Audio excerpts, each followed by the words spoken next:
大家好，我是刘刘。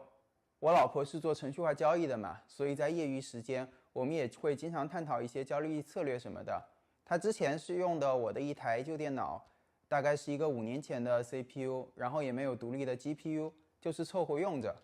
我换了一个4个 GPU 的大电脑之后呢，就想着把淘汰下来的硬件能够给它传一台价格比较实惠、颜值又比较高的小电脑。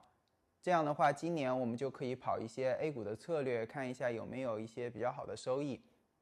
这台机器的要求不高，就是能够跑 VNPY， 能够跑 PyTorch 和 TensorFlow 的模型，然后能够做一些回归测试什么的。但是女孩子嘛，就是觉得颜值还是比较重要。机箱我就选择了 Ghost S1 这么一款机箱，这台机箱也等了3个多月，但是它确实是很好看的一台白色的小机箱，然后只有8升不到，品质非常高，也是唯一一款既可以上冷排，然后又可以上全尺寸 GPU 的机箱。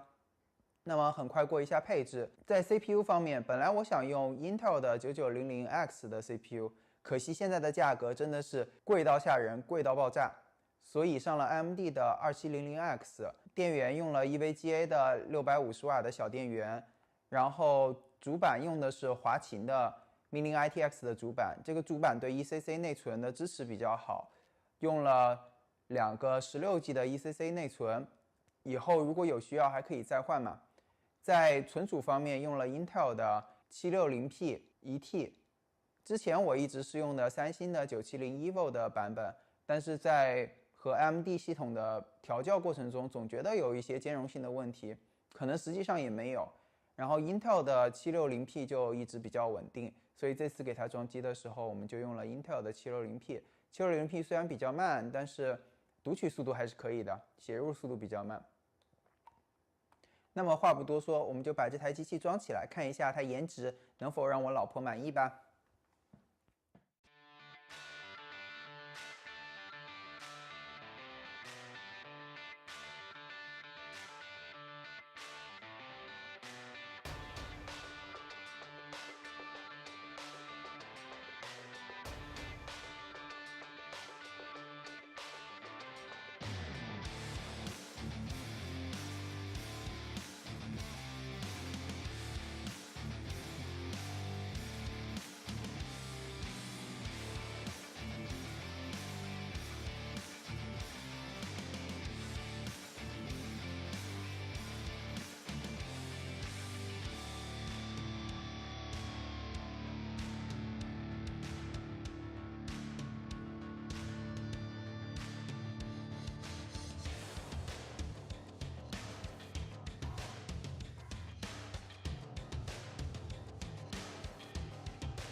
所以这台电脑就装完了。我也做了一些小的测试，在电脑在静置的情况下的话 CPU 的温度大概在30度左右，满负载的情况下 CPU 的温度也不超过50度，所以我还是比较满意的。给大家介绍一下这个机箱的构造。这个机箱分为2部分，所以虽然小，它也可以放上一张完整尺寸的显卡，显卡放在这一边，而 CPU 和电源放在这一边。量一下的话，大家可以看到 CPU 的话只能放一个不到8厘米高的散热风扇，所以在这里我选择使用水冷，冷排装在下面，是一个240的冷排，用的海盗船的这个冷排的话，其实测下来噪音还是蛮大的，这是它不足的一点。一个更好的设计是把冷排放在上面，这样它的风直接往上吹。现在虽然风也是往上吹的，但是这个风要经过主板，所以就没有那么的完美。不幸的一点是，如果这个机器的散热板放在上面的话，整个机器显得头重脚轻，就不好看了。所以为了美观，牺牲了一些散热上的性能。在前几期的节目中，大家有抱怨说我的布线走得太乱了，这台机器的布线也确实很乱。但是这台机器的布线真不是故意的，因为这个机箱实在是太小巧了。如果不是定制线的话，根本没有办法走得好看。如果大家还有什么问题的话，欢迎在下面留言，我都会一一解答的。谢谢收看。